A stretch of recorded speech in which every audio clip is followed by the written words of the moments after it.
Baiklah, kita akan lanjut dengan materi inversion integral, sebuah metode yang kita bisa pergunakan untuk mencari inverse transformasi set. Jadi kalau metode yang sebelumnya kita pelajari dalam partial fraction expansion, dan sekarang metodenya inversion integral method. Mencari inverse transformasi set dengan inversion integral method, bisa kita lihat di sini bahwa jika kita ingin mencari inverse-nya, itu sama dengan 1/2pi kali integral tertutup dari sebuah lingkaran C, XZ set pangkat K kurang 1, yang diintegralkan terhadap set, di mana C merupakan lingkaran yang titik pusatnya berada pada titik asal bidang set, di mana semua pol dari XZ kali set pangkat K kurang 1 terletak di dalam lingkaran yang memiliki titik pusat tadi. Untuk mendapatkan inverse transformasi set yang ini kita jabarkan mengacu, silakan lihat buku Discrete Time Control System pengarang Katsuhiko Ogata. Namun secara lebih sederhana dalam mencari rumus ini kita bisa menggunakan metode residu dengan menggunakan teori variabel kompleks. Jadi pendekatan rumus ini kita menggunakan bentuk residu, di mana residu ini merupakan inverse yang kita cari, di mana inverse dari transformasi set atau sama dengan XKT itu akan bernilai K1 tambah K2 tambah dan seterusnya sampai K yang ke M. Di K1, K2 dan seterusnya itu adalah residu dari XZ kali Z pangkat K kurang 1.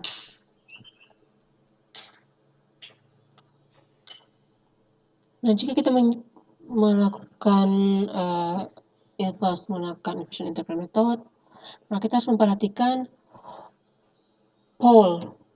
letak nilai pol pada penyebut dari mana? Penyebut dari persamaan XZ kali Z pangkat K kurang 1. Jika polnya ada pol-pol yang sederhana, nah ini kita hanya misalkan polnya adalah pol yang tunggal yang sederhana, maka kita bisa mencari nilai residu itu dengan rumus yang ini, di mana residu akan bernilai sama dengan limit Z kurang Z yang ke I kali XZ kali Z pangkat K kurang 1, di mana nilai Z mendekati nilai Z yang ke I. Nah, jika kasusnya adalah polnya adalah pol yang multiple atau lebih dari 1, jadi polnya ada beberapa pol yang terletak pada tempat yang sama. Dalam ini misalkan ada sebanyak buah pol set I pada letak yang sama, maka kita akan cari residunya dengan menggunakan rumus yang ini. Jadi untuk ini yang kita selesaikan lebih dulu adalah bagian yang dalam sini, Z kurang ZI pangkat Q kali Z kali XZ kali Z pangkat K kurang 1. Selanjutnya kita turunkan terhadap Z. Misalkan ada dua pol yang sama, jadi misalkan ini adalah Q-nya adalah bernilai 2, maka 2 kurang D, 2 kurang 1 DZ, 2 kurang 1 berarti 1, maka persamaan yang saya lingkar ini kita turunkan 1 kali terhadap Z. Jadi kalau Q-nya 3, maka kita turunkan 3 kali terhadap Z. Baru kita cari nilai limit Z mendekati Z yang ke I. Selanjutnya baru kita carilah 1/Q kurang 1 faktorial. Nah, kita bisa menggunakan metode ini apabila XZ kali Z pangkat K kurang 1 tidak memiliki pol pada titik asal atau titik Z sama dengan 0. Nah, dicontohkan sebuah persamaan XZ ini untuk kita mendapatkan XKT dengan metode inversion integral. Nah, kalau kita baru mendapatkan nilai XZ, kita harus cari nilai Z kali Z pangkat K kurang 1. Jadi persamaan ini saya kalikan dengan set pangkat K kurang 1. Nah, atau set pangkat K kurang 1 itu kita bisa tulis menjadi set pangkat K kali set pangkat minus 1. Nah, apabila dikalikan bersamaan ini, maka set pangkat minus 1 akan menghilangkan bagian set pada penyebut. Yang tersisa adalah set pangkat K kali 1 kurang E pangkat minus AT per yang di bawah atau penyebutnya. Dari persamaan ini kita perhatikan dulu bagian penyebut. Set kurang 1, set kurang E pangkat minus 1. Nah, berarti ini sama dengan set kurang pol yang pertama kali set kurang pol yang kedua. Berarti kasus ini kita punya dua pol. Pol yang pertama adalah 1, pol yang kedua adalah E pangkat minus AT. Jika sudah, kita akan mencari XK dengan menjumlahkan residu-residu yang pertama dan residu yang kedua, karena kita hanya punya dua pol. Nah, untuk kasus ini kita akan mencari dua residu, karena dua pol yang kita pakai. Nah, misalkan untuk residu yang pertama, berarti residu pertama kita polnya sama dengan 1. Mengacu ke persamaan yang sebelumnya. Kembali lagi, karena kita hanya memiliki pol yang sederhana, tidak ada pol ganda di situ, maka rumus yang kita akan pakai adalah limit set kurang set I kali XZ kali set pangkat K kurang 1, di mana nilai setnya mendekati set yang ke I.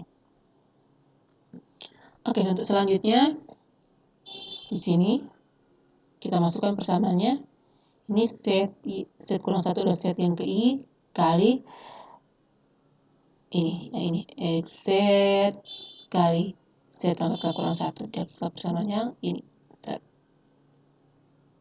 Bisa disederhanakan tidak? Oh ya, bisa. Ini set kurang 1, nanti dibagi dengan set kurang 1 yang ini. Berarti kita bagi, habis.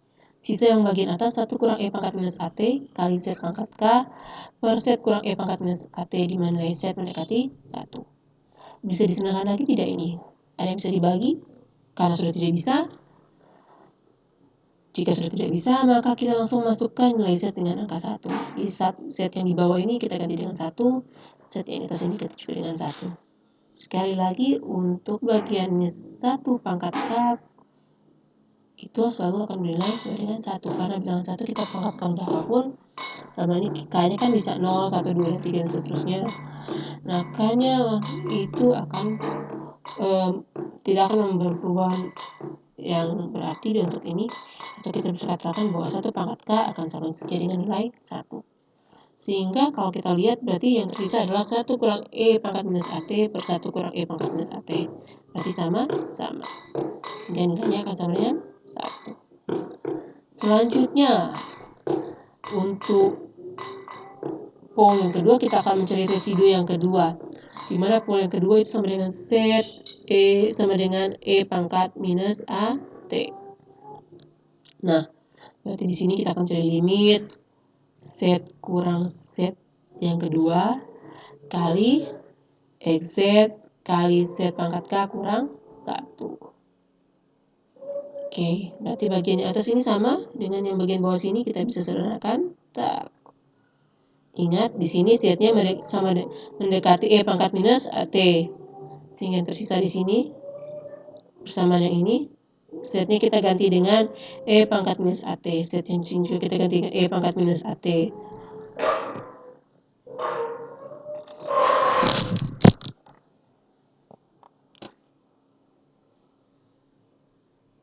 Sudah, selanjutnya.